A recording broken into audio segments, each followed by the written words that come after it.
Hiya swarmers, welcome back to the Hive. If you like what we do, we would be so grateful if you could give us a thumbs up and maybe even share our channel with your friends and family. Thanks in advance. So there's a relatively new buzz phrase in the travel industry, regenerative travel. It's essentially one-upping the slightly older concept of sustainable tourism. And it's the next necessary step in rethinking our relationship with our planetary home in relation to exploring it. So what's different? And is it actually genuinely different at all, or are we just greenwashing our way around the globe? The term started to become popular during the height of the pandemic as rather an aspirational method of travel being possible again. Once we realised that with isolation and lockdown rules came better air quality and decreased carbon emissions, can we just take a moment to reflect on this? Surely being adequate proof for any climate delayer that anthropogenic CO2 is the problem? Anyway, we started to think that there might be a more planet-friendly way to trot across it. Where sustainable travel is promoted as minimising harm to the environment that you visit and being mindful of the local peoples and cultures, regenerative travel aims to actually restore health and harmony to the destination. In essence, allowing travel to be sustainable, that is, able to be maintained over time for generations to come. And no matter how respectful travellers are, if they take with no giving back, a destination will still struggle under the weight. At this point in the Anthropocene, it's not enough to leave the destination as you found it. We need to be improving things while we're there. So in 2020, the Future of Tourism Coalition was formed under the umbrella and guidance of the Global Sustainable Tourism Council. The coalition is made up of 6 NGOs, the Centre for Responsible Travel, the Destination Stewardship Centre, Green Destinations, Sustainable Travel International, Tourism Cares, and the Travel Foundation.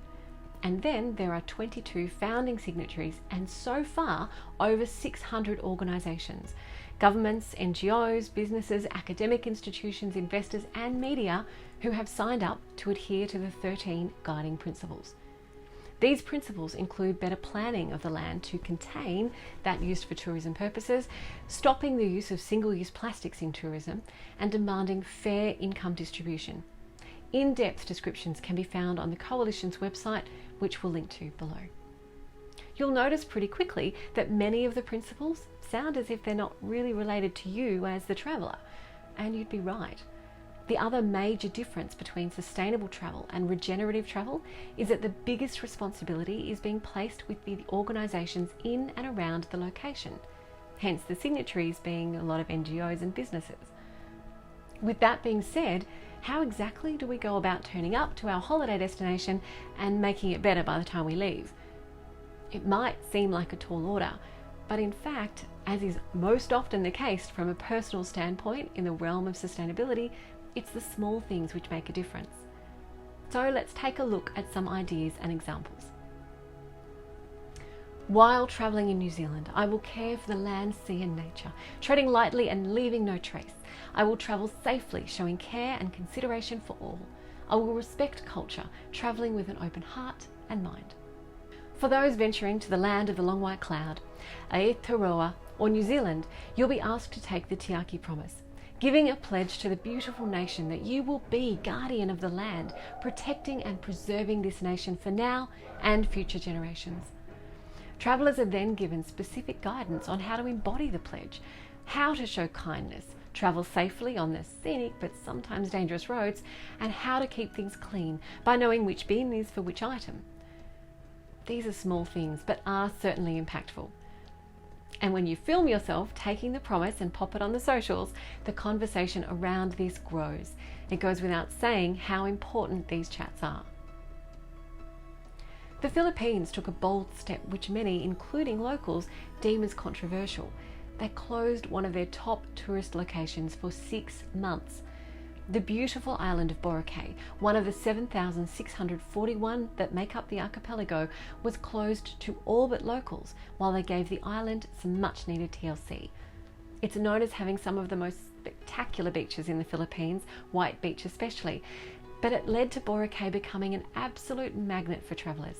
The weight was just too much for the locale to bear, so they shut down operations while they could regenerate the land, clean things up, and more importantly, make a plan educating those who came in to be more responsible while enjoying this natural beauty.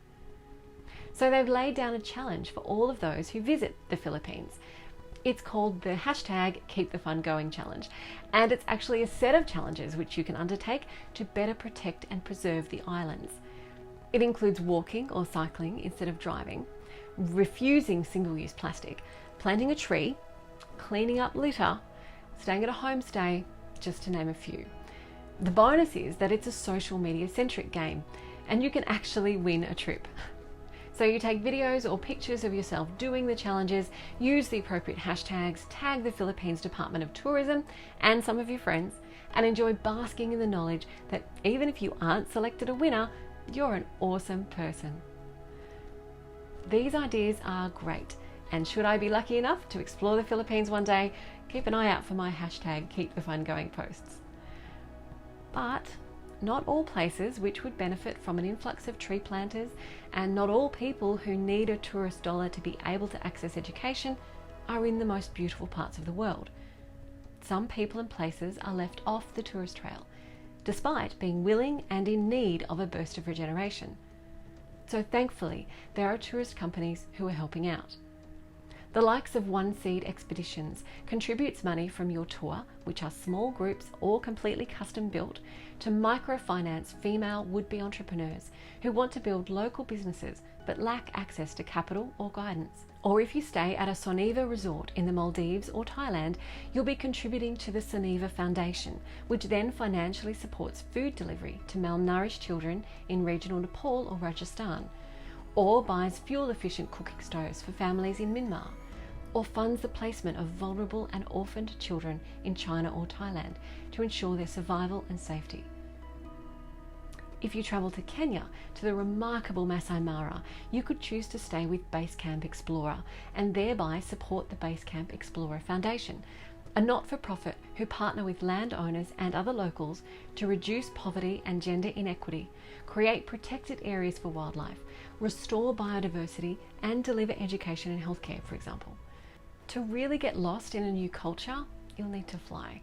So while flying certainly is bad from an emissions standpoint, and please don't think offsets are your ticket to guilt-free flying, embracing the ethos of regenerative travel means you make your time in the destination really worth it.